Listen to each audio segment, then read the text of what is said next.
Hola familia bonita, ¿cómo están? Estoy aquí con mi capítulo de esta semana, me ha tocado el capítulo 5, el miedo. Y bueno, y aquí nos dice que todos estamos familiarizados con las múltiples, pero múltiples caras, ¿cierto? Del miedo. Y bueno, aquí nos explica, es decir, nos menciona algunas de tantas, la ansiedad, el pánico, hemos sentido que nos hemos paralizado, hasta todas las preocupaciones, ¿cierto? Son miedos crónicos. Nos habla también que una forma de sentir un miedo más leve es sentirnos incómodos, a veces nos sentimos bloqueados, confundidos, a la defensiva, rechazados, eh, tenemos fracaso, eh, eh, bueno, al fracaso, al sufrimiento, al infierno, incluso tenemos miedo al propio miedo. Nos dice que la voluntad de soltar el miedo y superarlo nos eleva a un siguiente nivel que es la ira. Y al afrontar esta combinación de sentimientos entre miedo y ira y entregarlos, ¿cierto?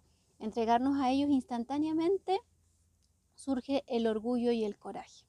Nos habla aquí también del miedo de hablar en público y nos cuenta, dice eh, que un excelente experimento es soltar el miedo al propio miedo. Cuando dejamos de estar preocupados por el temor, nos damos cuenta de que solo es un sentimiento. Y dice que para entender cómo se refuerza a sí mismo tenemos que examinar otra de las leyes de la conciencia. Lo que uno mantiene en su mente tiende a manifestarse, ¿cierto? Lo seguimos siempre reforzando y llevándolo a constatarlo y practicar, que al final proyectamos, manifestamos todo lo que estamos pensando, sintiendo, ¿cierto? Dice que por lo tanto el miedo engendra pensamientos temorosos. Nos cuenta su historia que cuando era un médico que estaba residente sentía miedo de hablar en público. ¿Quién lo puede creer con todo lo que hemos visto de su biografía, todo lo que donde ha participado? Bueno, él tenía miedo de hablar en público. Dice que la voz le fallaba del puro susto, tenía que en realidad, cierto, el miedo que él tenía en su mente se manifestaba. Y ahí nos cuenta de que durante muchos años en él operó el sistema de creencias limitante, no puedo hablar en público. Esa era su creencia, ¿cierto? Y, eh, y lo que conseguía era que iba perdiendo su autoestima, la anulación de las actividades.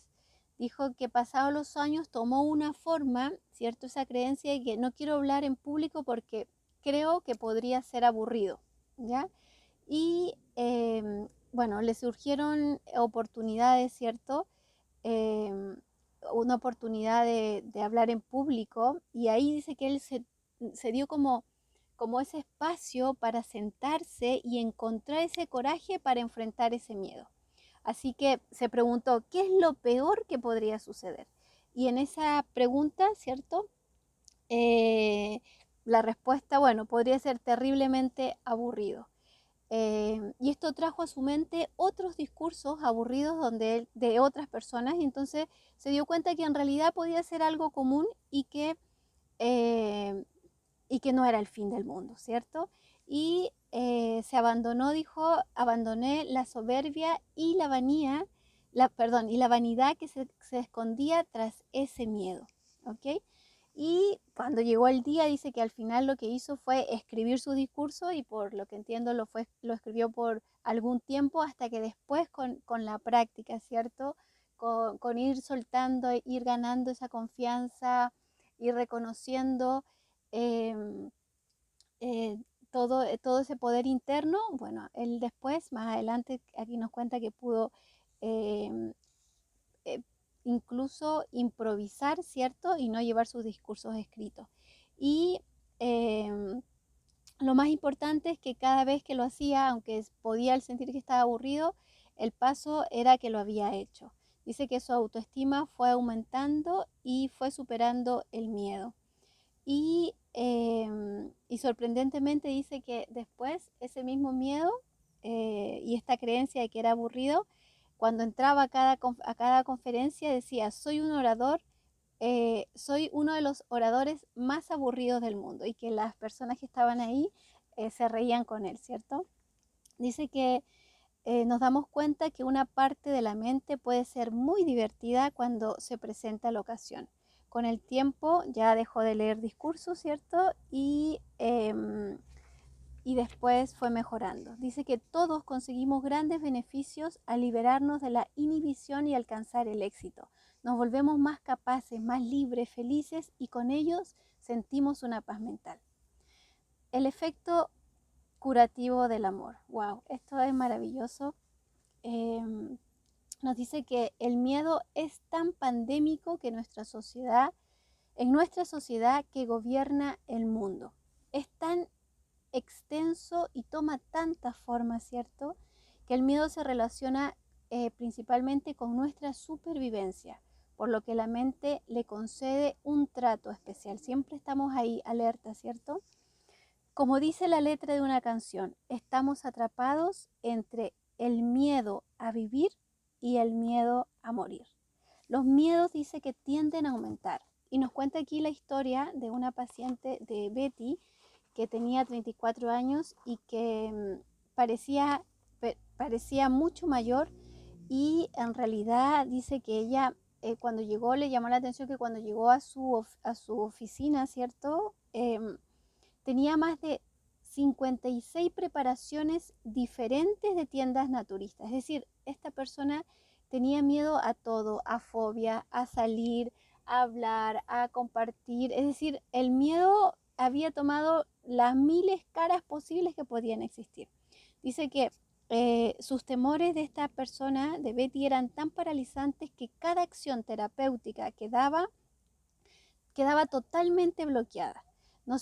Y no le permitía tampoco a él hablar con su familia porque tenía miedo que su familia se enterase que ella estaba pasando por esa situación.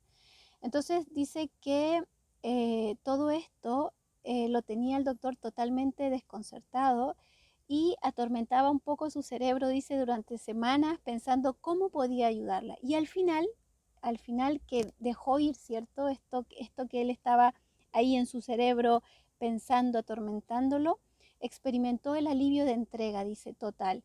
Y no hay absolutamente nada que yo pueda hacer para ayudarla. Lo único que puedo hacer es amarla.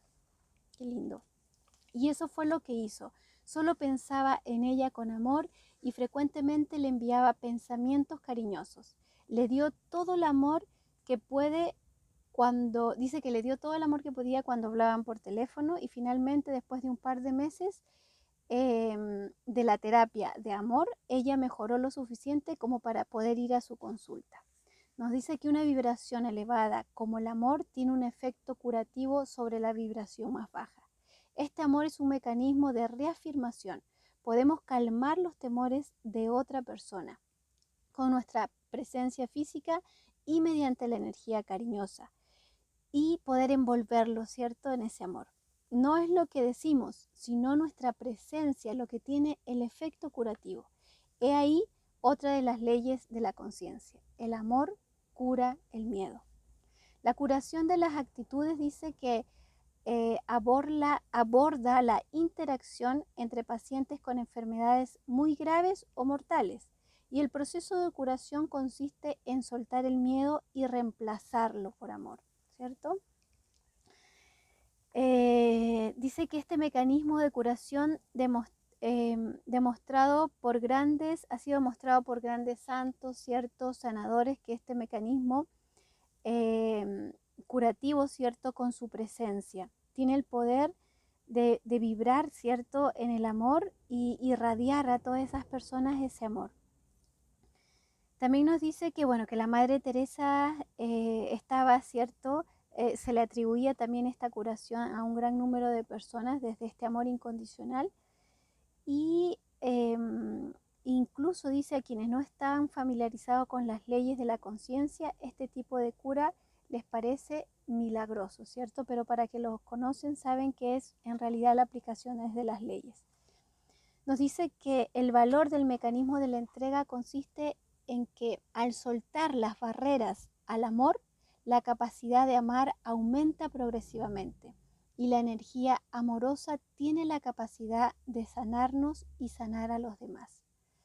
El único inconveniente de este tipo de curaciones es que dice que suelen mantenerse a veces por poco tiempo o mientras se está en el aura o alrededor de estos sanadores, ¿cierto? Pero, pero dice que esto, ¿cierto?, puede cambiar cuando el enfermo, ¿cierto?, ha aprendido a elevar su nivel de conciencia, ¿cierto? Y saber que ese amor no es del sanador ni del terapeuta, sino que es un amor que es de una misma fuente para todos. Entonces, nos dice que podríamos imaginar si esto, ¿cierto?, a este amor como la luz del sol y los pensamientos negativos como las nubes. Nuestro yo superior es como el sol, pero todos los pensamientos negativos, las dudas, los miedos, dice, los enfados y los resentimientos, lo que hacen es que debilitan esa luz. Por lo tanto, el amor incondicional tiene el máximo poder, que es el poder de los santos, dice, que es el poder de la madre, que es el poder del padre. Y se hace una pregunta, ¿qué pasa con aquellos, dice, que no tuvieron una feliz experiencia de un amor incondicional?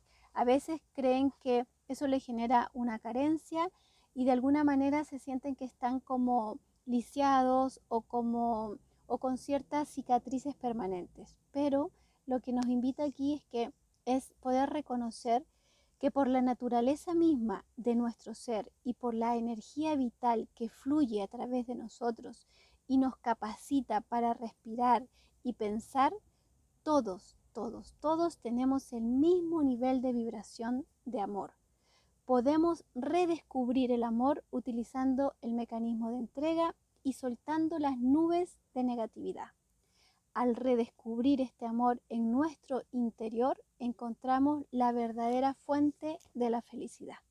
Bueno, familia, espero le haya aportado. Satnam, nos vemos el domingo.